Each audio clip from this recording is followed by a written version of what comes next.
कुदरत ने हम सबको हीरा ही बनाया है। बस शर्त ये है कि जो घिसेगा वही चमकेगा। सब कुछ किताबों से ही सीखने को नहीं मिलता। कुछ मतलबी लोगों से भी बहुत कुछ सीखने को मिलता है। कभी भी किसी जरूरतमंद को अपनी चौखट पर जलील मत कीजिए, क्योंकि ऊपर वाला कटोरा बदलने में देर नहीं लगाता। आज रास्ता बना लिया है, कल मंजिलें भी जरूर मिलेगी।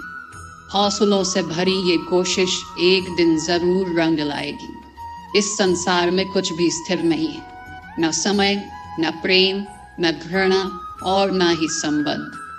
कोई आपको ना समझे तो चिंता मत करना, क्योंकि अच्छे लोग और अच्छी किताबें हर किसी को समझ में नहीं आते। मित्रता कोई स्वार्थ नहीं बल्कि एक विश्वास है, जहां सुख में हंसी मजाक से लेकर संकट में साथ देने की जिम्मेदारी होती है।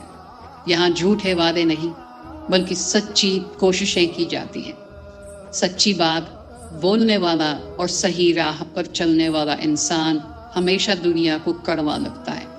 प्रशंसा चाहे जितना भी करो, लेकिन अपमान बहुत सोच समझ कर करना चाहिए। लगन छोटा सा शब्द है, लेकिन जिसे लग जाती है उसका जीवन बदल जाता है।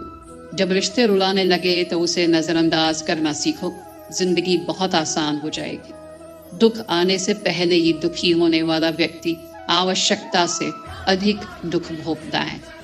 असफलताएं जीवन का एक हिस्सा है। अगर आप कभी असफल नहीं होंगे तो आप कभी सीखेंगे नहीं, और जब आप सीखेंगे नहीं, परिणाम स्वरूप आप में बदलाव नहीं आएगा और ना ही आप कई चीजें सीख पाएंगे। इसलिए जीवन में असफलताएं बहुत महत्वपूर्ण हैं। वक्त से लड़कर जो नसीब बदल दे, इंसान वही जो तकदीर बदल दे। कल का क्या होगा कभी मत सोचो, क्या पता कब खुद अपनी तस्वीर बदल दे। खुशी आज़ादी पर निर्भर होती है, और आज़ादी इस बात पर निर्भर होती है कि आप कितने असाहसी हैं। विश्वास के बगैर इस दुनिया में कोई भी रिश्ता ज्यादा दिन तक नहीं रह सकता। यदि किसी भूल के कारण कल का दिन दुख में हो, तो उसे याद करके आज का दिन व्यर्थ ना करो। जो लक्ष्य में खो गया समझो वही सफल हो गया। श्री कृष्ण कहते हैं, इंसान के बर्बाद होने के 5 कारण हैं: नींद, गुस्सा, डर, थकान और दाम डालने की आदत। सफलता खुशी की चाबी नहीं है, खुशी सफलता की चाबी है। आप जो कर रहे हैं उससे अगर आप प्यार करते हो तो आप जरूर सफल होंगे। दूसरों का भला करने वाले मनुष्य को हमेशा कष्ट का सामना करना पड़ता है, क्योंकि हमेशा फल देने वाले वृक्षों को पत्थर ही मारे जाते हैं। सत्य में कमाया हुआ धन हर प्रकार से सुख देता है। छल कपट से कमाया हुआ धन हमेशा दुख देता है।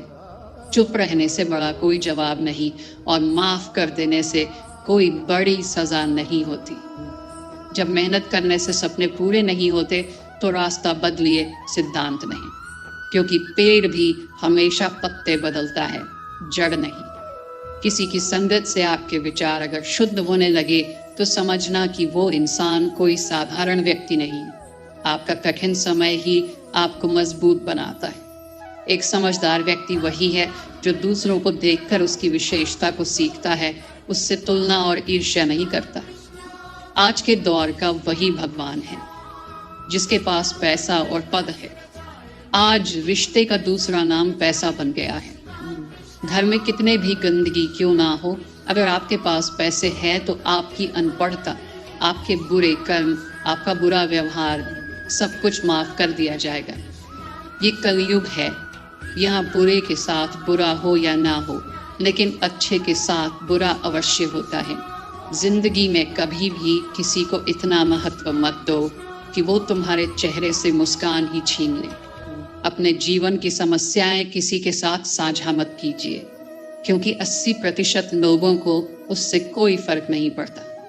बाकी के 20% लोग खुश होंगे कि आपके जीवन में ये समस्याएं हैं। श्री कृष्ण कहते हैं कि दिखावा करते हैं कुछ लोग अपनेपन का, वक्त आने पर सब समझ आ जाता है। अपनी समस्याएं हर किसी के साथ मत बांटिए।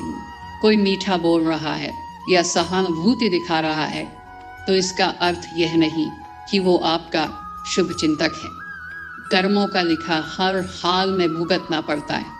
अच्छा इंसान मतलब ही नहीं होता, बस वो दूर हो जाता है उन लोगों से जिन्हें उसकी कदर नहीं होती। जो इंसान रोते रोते गुस्से में सब कुछ बोल देता है वो सच्चा होता है, क्योंकि गुस्सा और रोना इंसान को सच बोलने के लिए मजबूर कर देते हैं। किसी से ज्यादा उम्मीद मत करना, क्योंकि जितना ज्यादा लगाव होता है उतना गहरा घाव होता है। शीशा और रिश्ता दोनों नाजुक होते हैं, पर दोनों में अंतर सिर्फ यही है कि शीशा गलती से टूट जाता है और रिश्ता गलत फहमी से। दुख बेचे नहीं जा सकते और सुख खरीदे नहीं जा सकते। कभी कभी वो इंसान आपको रुला कर रख देता है जिसकी खुशी के लिए आप कुछ भी कर सकते हैं। चेहरे के रंग देखकर दोस्त न बनाना। तन का काला चलेगा लेकिन मन का काला नहीं। जिंदगी का सारा खेल तो वक्त रखता है, इंसान तो सिर्फ अपना किरदार निभाता है। इससे कोई फर्क नहीं पड़ता कि आप कितने लोगों पर विश्वास करते हैं या नहीं करते हैं। आपको अपने आप से सबसे ज्यादा विश्वास होना चाहिए। लोगों की बातों में आकर किसी इंसान की गलत इमेज अपने दिमाग में बनाना सबसे बड़ी बेवकूफ़ी है। कुछ लोगों को कितना भी अपना बनाने की कोशिश कर लो, लेकिन वो साबित कर देते हैं कि वो हमारे कभी नहीं बन सकते। वक्त रहते ही खुद को बदल लेने में ही भलाई है, क्योंकि अगर वक्त ने बदला तो बहुत तकलीफ होगी। कुछ लोग मतलब के लिए हर रिश्ता जोड़ते हैं, अपना काम बनाकर सच्चे लोगों का दिल तोड़ते हैं। वो समझते हैं उनसे ज्यादा चालाक कोई नहीं, पर हकीकत में वह खुद अपनी किस्मत फोड़ते हैं। अगर उन्हें जाना है तो जाने दो, क्यों पकड़ कर रखना है। रिश्तों में प्यार अच्छा लगता है, भीख मांगना नहीं। पत्नी को उड़ने के लिए पंखों की नहीं, बल्कि अपने पति के साथ और अपनेपन की जरूरत होती है। एक समय की बात है, एक निर्धन व्यक्ति राजा के महल में माली का काम करता था। उसने राजमहल के बाग में कई प्रकार के फलों के पेड़ लगाए थे। जो फल पक जाते हैं वो तोड़कर राजा के सामने प्रस्तुत कर देता। कई बार खुश होकर राजा उसे इनाम भी देते। एक बार बाग में आम, अंगूर और नारियल के फल हुए। माली टोकरी लेकर बाग में पहुंचा और सोचने लगा कि आज कौन सा फल महाराज के लिए ले जाऊं।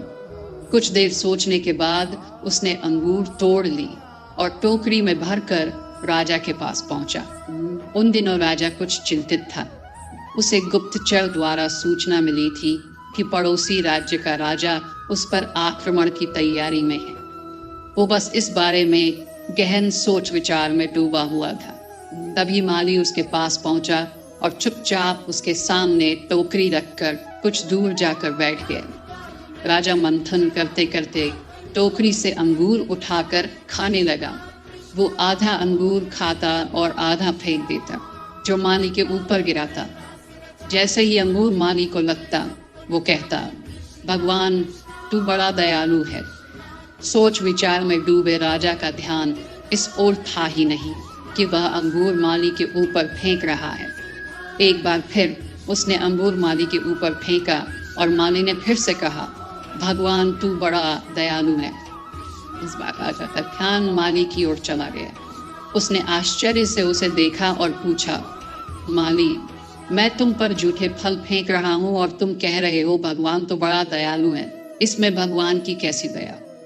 माली ने उत्तर दिया, महाराज, आज बाग में 3 तरह के फल थे, आम, अंगूर और नारियल। मैं सोच रहा था कि आपके लिए कौन सा फल लाऊं। भगवान की दया से मेरी बुद्धि में आया कि मैं आपके लिए अंगूर ले जाऊं, और मैं अंगूर ले आया। यदि मैं आम या नारियल ले आता तो सोचिए मेरा हाल क्या होता। इसलिए मैं कह रहा हूं कि भगवान बड़ा दयालु है। राजा माली का उत्तर सोचने लगा कि मैं व्यर्थ में चिंतित था।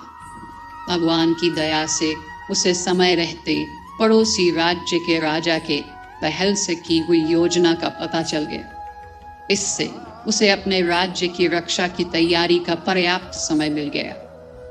उसने भगवान को धन्यवाद दिया और राजा की रक्षा की तैयारी में जुट गया। जब युद्ध हुआ तो उसमें उसकी विजय हुई और उसने अपना राज्य बचा लिया। दोस्तों, इस वीडियो में हमें यही सीख मिलती है कि समय का चक्र ऐसा ही है। कभी अच्छा समय आएगा तो कभी बुरा। अच्छा समय में भगवान को धन्यवाद देना भूल जाते हैं और बुरे समय में शिकायत करने लग जाते हैं, जबकि आवश्यकता है कि अच्छे समय के लिए हम भगवान को धन्यवाद करें और बुरे समय के लिए आभार व्यक्त करें कि हमें हर परिस्थिति का सामना करने के लिए ही वह हमारे सामने ये परिस्थितियां उत्पन्न की हैं। छोटी छोटी परेशानियों का सामना करके ही हम बड़ी मुसीबतों का सामना करने योग्य बन जाते हैं। इसलिए जीवन में आने वाली छोटी छोटी समस्याओं से घबराए नहीं, सकारात्मक रहकर समस्या के निवारण के बारे में चिंतन करें, योजना बनाएं और निवारण में जुट जाएं। बुरी परिस्थितियां आपकी दृढ़ता की परीक्षा है। श्री कृष्ण कहते हैं कि एक इंसान को खोकर आगे तो बढ़ा जा सकता है, मगर उसके खालीपन को हजारों लोगों से भी नहीं भरा जा सकता। जो सब्र के साथ इंतजार करना जानते हैं, उनके पास हर चीज किसी ना किसी बहाने से पहुंच ही जाते हैं। जब तक विपरीत परिस्थितियों से लड़ोगे नहीं, तब तक वो तुम्हारे ऊपर हावी होते रहेंगे। सिर्फ वक्त के भरोसे मत बैठे रहना। किस्मत वालों के हाथ खाली रह सकते हैं, लेकिन मेहनत करने वालों के कभी नहीं। दोस्तों, अगर आपने इस वीडियो से कुछ भी सीखा है तो कृपया इस वीडियो को एक लाइक कर दें और कमेंट में जय श्री राधे कृष्णा जरूर लिखें। अगर आप इस चैनल पर नए हैं और आप ऐसी ही वीडियो और देखना चाहते हैं तो कृपया चैनल को सब्सक्राइब करें और नोटिफिकेशन बेल आइकॉन को ऑल पर सेट कर लें, ताकि हमारे सभी नए वीडियो के नोटिफिकेशन सबसे पहले आपके पास आ जाए। आपका सपोर्ट भी हमारे लिए बेहद ही महत्वपूर्ण है। भगवान श्री कृष्ण की कृपा आपके साथ सदैव बनी रहे। धन्यवाद। जय श्री कृष्ण।